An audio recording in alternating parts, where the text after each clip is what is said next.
Good use of his feet here from AB de Villiers. Beautiful. That's such a sweet shot and pure timing. Oh my word. This bloke has just provided us with fantastic entertainment. AB de Villiers, who's backing across, it's punched it straight back past the bowler. Just class batting. AB de Villiers is right up there with the best. Viv Richards, Sachin Tendulkar, Brian Lara, Virat Kohli, Kane Williamson, and then you put AB de Villiers right in that mix. A wonderful player in all formats of the game. He can dominate, he can play the traditional game, he can play the conventional. He's also got the ability to strike the ball 360 degrees. One of the very best. Brilliantly played.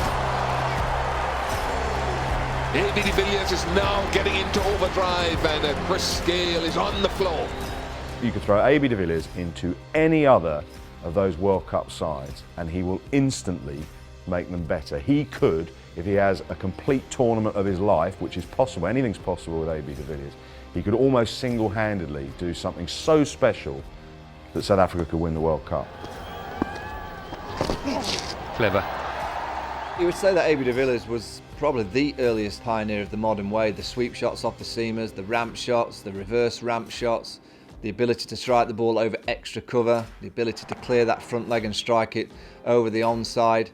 He's certainly been the one player of the last 10 years that all the players around the world have tried to follow. AB de Villiers just took white ball batting to another level. It's a six! Magnificent AB de Villiers.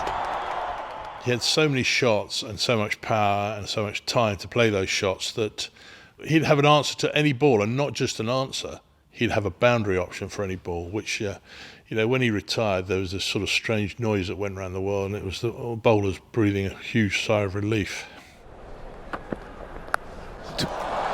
Unbelievable. It's just unbelievable. Even with one hand. Yeah, you've got a feel for the bowler, Russell. There's just absolutely nothing you can do when a man's in this form. And he's so wide outside off stump. Exactly. Look where he's hit that ball from. That's 2 to 3 feet outside off stump. And he's hit it with one hand to fine leg. Just as powerful as the West Indies are with their batsmen, they've also been on the receiving end of a bit of power themselves, and none more so than AB de Villiers, who scored the quickest 150 in World Cup history. Just 64 balls it took him to take the West Indies attack apart, as South Africa racked up over 400 runs in their match.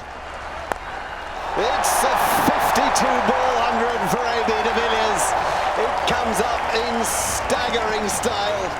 It's the second fastest 100 in the history of the World Cup. It was a devastating display of hitting by AB de Villiers, a guy who can hit the ball in some pretty unusual areas as well as send it into the stands in the more orthodox manner. West Indies might have big hitters of their own, but on this day, AB de Villiers was in a league of his own. In the last 5 overs, and now he reverses it. He reverses a quick bowler. There's genius in this.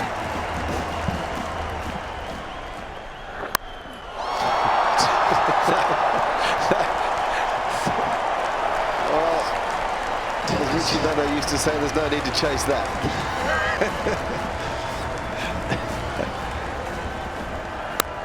And he's just thundering the thing around the park, isn't he? 150 for AB de Villiers. Celebrations from all the South Africans. I hope they've come out and just reveling in this spectacle. It's an extraordinary performance. Celebrate AB de Villiers.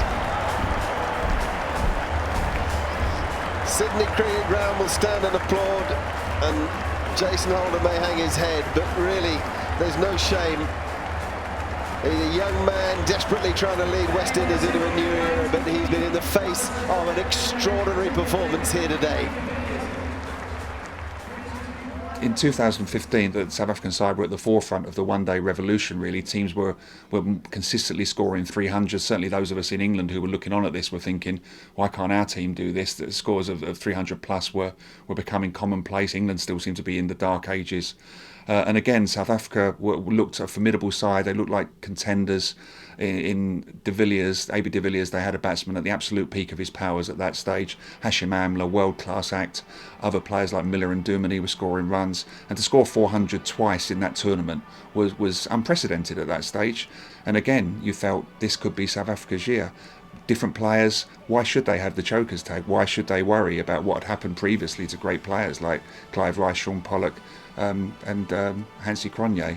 But again, even though they didn't have to play Australia this time, the semi-final curse, the chokers curse, came back to bite them in the semi-final. Oh, extra cover, half a dozen. Thank you very much, says Brendan McCullum. Got some length and pounced on it.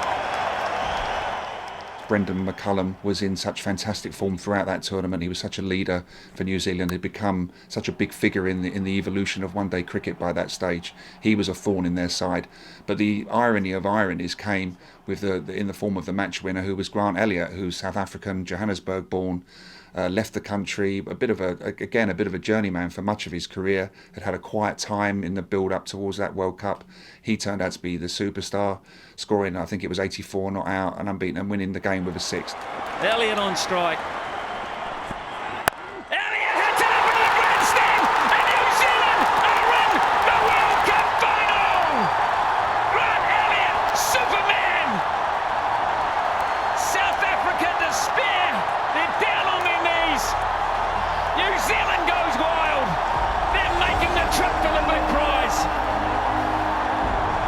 Been a magnificent game of cricket.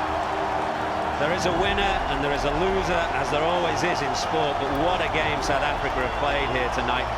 You know, they lost that semi-final to New Zealand, very close game, and I suppose the great irony is that Grant Elliott, who helped New Zealand get over the line with a fine innings, was actually South African born, so there was that irony. The spear for South Africa. AB De Villiers being such a brilliant player, it must have been crushing for him not to, walk away at some stage of his career with South Africa winning a World Cup.